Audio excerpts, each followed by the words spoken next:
The 94-year-old colonel and former POW accompanied French Prime Minister Edouard Philippe on Saturday to the remote valley where the bloody battle raged for 56 days before Vietnam's shock victory that would spell the end of France's colonial rule in Indochina and pave the way for Vietnam's independence. "This is like being in a dream. I'm thinking of my comrades, of all my men," said Allaire, who was captured by soldiers in 1954 and held for more than 7 months. As the fate of the French became clear in March 1954, he received a written order from his commander: "Cease combat and destroy your weapons." He kept the note throughout his captivity and carried a copy of it in his jacket pocket to the battle site Saturday, an area he called unrecognizable. It was a small village, far from everything, in 1954. Today it's a city, which proves that Viet Minh fighters didn't fight for nothing, he said. The ferocious battle in the rugged, remote valley killed 13,000 people on both sides in under 2 months, as Vietnamese fighters hemmed in French forces, equipped with superior weapons, and bombarded them with heavy artillery. Vietnam's win over the French led to the country's division into the north, headed by revolutionary leader Ho Chi Minh, and a pro-US Southern regime.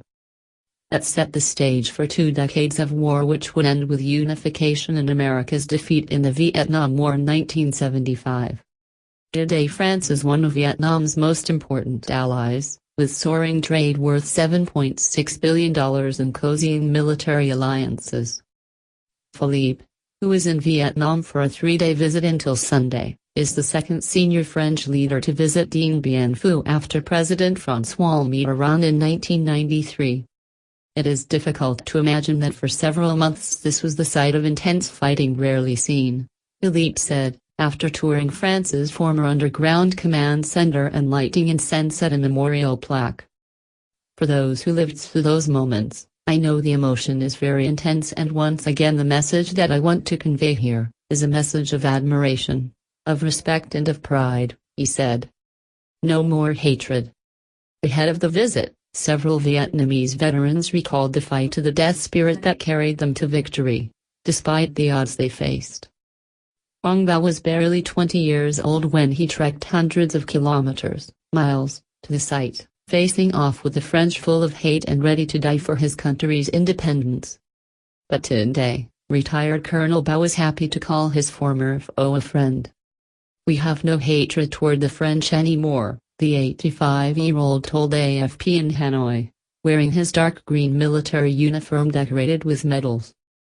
But he said there are important lessons to be learned to avoid the mistakes of the past.